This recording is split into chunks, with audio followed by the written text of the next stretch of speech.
বাংলাদেশ জামাতে ইসলামী একটা সংগঠন আছে। এই হক বাতিলের আলোচনা অন্য বিষয়। বাংলাদেশ জামাতে ইসলামীর নিবন্ধন বাংলাদেশের সর্বোচ্চ আদালত হাইকোর্ট বাতিল করে দিয়েছিল। জানেন বাতিল করেছিল কেন? ৭১-এর ভূমিকার কারণে না। কেন? তারা সাহাবায়ে কেরামকে মেয়ারে হক মানে না এই জন্য না। কেন? তারা আম্বিয়ায়ে কেরামের ইসমতে বিশ্বাস করে না এই জন্য না। এই সকল কারণে না। তাদের নিবন্ধন বাতিল করা হয়েছিল শুধুমাত্র এই কারণে, কারণ তাদের গঠনতন্ত্র এবং দলীয় সংবিধানে এক আল্লাহর সার্বভৌমত্বের কথা বলা হয়েছে। অর্থাৎ তাদের সংবিধানের মধ্যে শুধু তাওহীদের কথা ছিল। এজন্য নির্বাচন কমিশন নয়, স্বয়ং সর্বোচ্চ আদালত হাইকোর্ট বলল বাংলাদেশ শিরকের রাষ্ট্র, এদেশে তাওহীদ চলবে না। মুসলমান, তোমরা নাকে তেল দিয়ে ঘুমাও, তোমরা নাকে তেল দিয়ে ঘুমাও। এই ভূখণ্ড যেখানে হাজী শরীয়তুল্লাহ ফরায়েজি আন্দোলনের জন্য রক্ত দিয়েছিলেন, মুসলমানদের মধ্যে ফরজ বিধান যেন রক্ষা পায় এই জন্য তারা জিহাদ করেছিলেন। আর ফরজ বিধান তো দূরের কথা, এখন বাংলাদেশে একত্ববাদ বিশ্বাস করা যাবে না যদি এই সংবিধান মানা হয়। কোন জায়গায় আছি আমরা? বলবেন হুজুর তাহলে আপনার বক্তব্য কি? আমার বক্তব্য শেষ। আমি এই জায়গাটায় সকলের দৃষ্টি আকর্ষণ করে উলামায়ে কেরামের পক্ষ থেকে প্রতিনিধি হিসেবে একটা কথা বলতে চাই। আমার মুরব্বী সমতুল্য আল্লামা নুরুল হক সাহেব হুজুর সহ মুরব্বীরা এখানে আছেন। আমার কথা যদি ভুল হয় আপনারা সকলের সামনে শুধরে দিবেন। আমার কথার সাথে যদি আপনাদের দ্বিমত থাকে আপনারা বলে দিবেন। আর যদি কিছু না বলেন ধরে নিব যে এটাই বাংলাদেশের আলেম সমাজের বক্তব্য। পরিষ্কার? আমি বলতে চাই এখন বাংলাদেশের সবচেয়ে আলোচিত বিষয় হলো সংবিধান সংস্কার। সংবিধান সংস্কারের জন্য আমাদের আলেম ওলামাদের মধ্যে কাউকে কাউকে তারা পরামর্শের জন্য ডেকেছেন। হয়তো আমাদের সুযোগ আসবে কথা বলার, টেবিলে আমরা কিছু বলবো, কিছু গবেষণাপত্র দাখিল করব, অনেক লম্বা লম্বা বক্তব্য সহ সংবিধান সংস্কারের অনেক প্রস্তাব দিব। সেগুলো সব আপন জায়গায় ঠিক আছে, কিন্তু একটা কথা শুধু টেবিলে বদ্ধ ঘরে বলবো না, বাংলার আকাশ বাতাস প্রকম্পিত করে একটা কথা বলতে চাই। সেই কথাটা হলো এই বাংলার মাটিতে আমরা সংবিধানের মধ্যে এমন একটা ধারা সংযুক্ত দেখতে চাই, সেই ধারাটা হবে সার্বভৌমত্বের মালিককে। সুতরাং আল্লাহর সার্বভৌমত্বের বিরুদ্ধে, আল্লাহর আইনের বিরুদ্ধে যে কোনো আইন হবে, যে কোনো নীতিমালা হবে, যে কোনো বিধান হবে, সমস্ত বিধান বাংলার মাটিতে অকার্যকর এবং বাতিল হবে।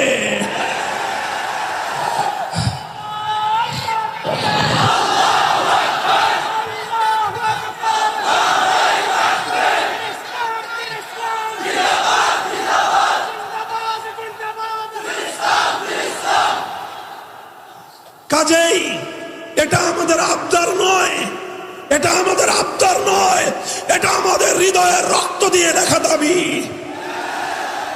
আমরা বলতে চাই ৫ই আগস্টের বিপ্লবের পর বাংলাদেশ আজ এই দাবি উত্থাপন করার জন্য উপযুক্ত পটভূমি তৈরি হয়েছে। ৫ই আগস্টের বিপ্লবের স্বরূপ যদি কেউ বুঝতে চান, বিপ্লবের প্রতীক যদি দেখতে চান, তাহলে আমি বলবো দুপুরের পর থেকে নিয়ে আসর পর্যন্ত ১ থেকে ১.৫ ঘন্টার বাংলাদেশ দেখুন। ৫ই আগস্ট ২০২৪ সালের দুপুর ২টো থেকে ৩টা-৪টা পর্যন্ত ২ ঘন্টার বাংলার টেকনাফ থেকে তেতুলিয়া দেখুন।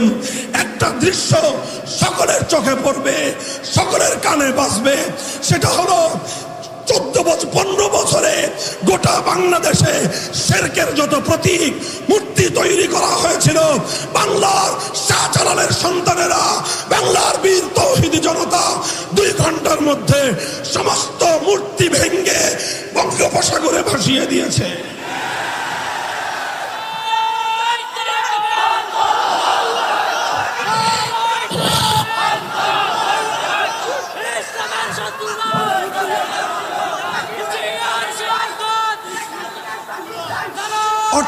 বললাম, 5ই আগস্টের বিপ্লবের অন্যতম বৈশিষ্ট্য হলো এ বিপ্লব করেছে তাওহীদকামী জনতা।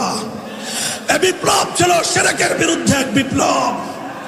কাজেই এটাকে আমি এখনই পূর্ণাঙ্গ ইসলামী বিপ্লব বলতে চাচ্ছি না, তবে অবশ্যই এতটুকু বলবো, এ বিপ্লব ইসলামী বিপ্লব না হলেও এ বিপ্লব ইসলামী বিপ্লবের পূর্বাভাস।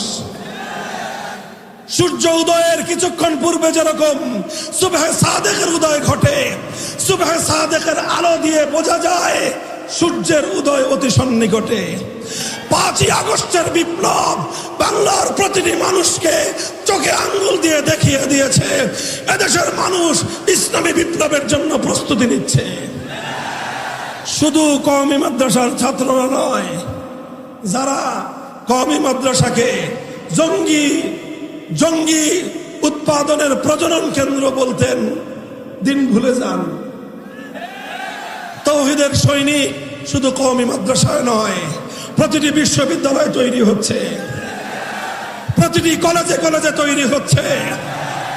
ওরা তাওহীদের জন্য জীবন দেওয়ার জন্য প্রস্তুত হচ্ছে। ইনশাআল্লাহ আমরা এজন্য শান্তিপ্রিয় ভাবে বলছি, দাবি উত্থাপন করছি যে আল্লাহর আইনের বিরুদ্ধে, কোরআন সুন্নাহর আইনের বিরুদ্ধে বাংলাদেশে কোনো আইন, কোনো নীতিমালা কার্যকর হবে না। এই ব্যবস্থা নতুন প্রবর্তিত সংবিধানে অন্তর্ভুক্ত থাকতে হবে। কেউ যদি বলেন যে হুজুর যদি না করে তাহলে কি করবেন? যদি এবার ইসলামের এই অপ্রতিরোধ্য, ইসলামের অনিবার্য এই দাবি যদি পূরণ না হয়, যদি কোরআন সুন্নাহ বিরোধী আইন বাতিল হওয়ার কোন ধারা যদি বাংলাদেশের ৯৭% মুসলমানদের এদেশের সংবিধানে যদি কার্যকর না হয়, আক্ষরিক অর্থেই যুদ্ধে যাব, যুদ্ধে যাব, যুদ্ধে যাব আমরা।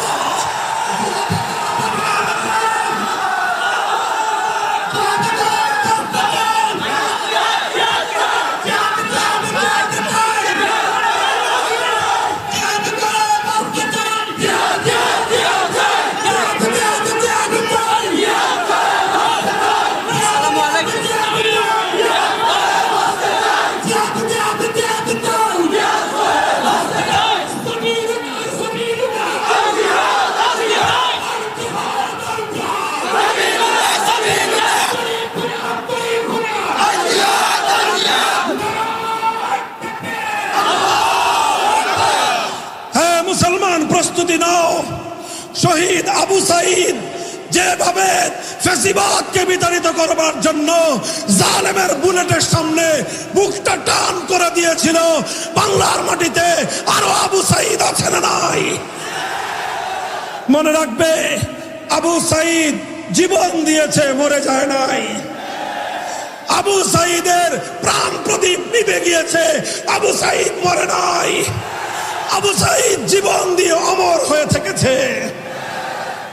যদি এক ফ্যাসিবাদকে বিতাড়িত করবার জন্য ২০০০ মানুষের রক্ত দিতে পারে, ২০০০ মানুষের যদি জীবন যেতে পারে এক জালিমের পতনের জন্য, তাহলে আল্লাহর কোরআনের রাজ কায়েম করার জন্য, ইসলামী চূড়ান্ত বিপ্লবের জন্য ২০০০ নয়, ২ লক্ষ নয়, যদি ২ কোটি মানুষের জীবনের প্রয়োজন হয়, শহীদি ঈদগাহে জমায়েত হতে কারা প্রস্তুত থাকবে?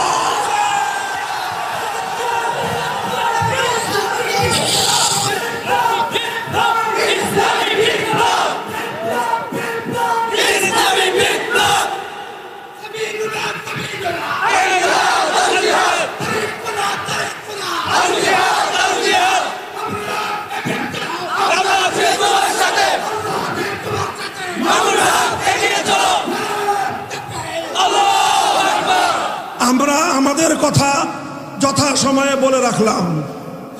কাজেই কেউ যেন এই অজুহাত তুলতে না পারে যে হুজুর আপনারা এত গরম হয়ে গেলেন, আগে তো কিছুই বললেন না। এই জন্য বলছি, সারা বাংলাদেশে এখন আমার এই এক ওয়াজ, সংবিধান সংস্কার হবে, মুসলমানদের ১০০ বছরের প্রাণের দাবি পূরণ করতে হবে। যদি পূরণ করতে এই রাষ্ট্র ব্যর্থ হয়, এই রাষ্ট্রের ব্যাপারে আমরা সিদ্ধান্ত নিব যে এই রাষ্ট্র নাবালক রাষ্ট্র। এই রাষ্ট্রকে কেমনে মুসলমানি করতে হয়, সেই মুসলমানি করার হাজম আমরা হয়ে যাব। মুসলমানি করায় 90% মুসলমানের এই দেশটাকে, এই রাষ্ট্রকে মুসলমানদের রাষ্ট্র হিসেবে গঠন করতে হবে। প্রস্তুতি নাও, প্রস্তুতি শুরু করো। কলেজ, ইউনিভার্সিটি, সকল স্তরের ছাত্র জনতা হাতে হাত রাখো। ইসলামী জনতা ঐক্যবদ্ধ হও। বাংলার মাটির অনিবার্য বিপ্লব হবে ইসলামী বিপ্লব। আগামীর বাংলাদেশ হবে ইসলামের বাংলাদেশ। শাসনতন্ত্র হবে ইসলামের শাসনতন্ত্র। সংবিধান হবে আল কোরআনের সংবিধান। রাজনীতি হবে খেলাফতের রাজনীতি ইনশাআল্লাহ। আল্লাহ পাক কবুল করেন, তৌফিক দান করেন। যা বললাম যেন মুখের কথাই শুধু না হয়, হৃদয়ের আওয়াজ যেন হয়, সেই দোয়া চাই। ওয়া আখিরু দাওয়ানা আলহামদুলিল্লাহি রাব্বিল আলামিন।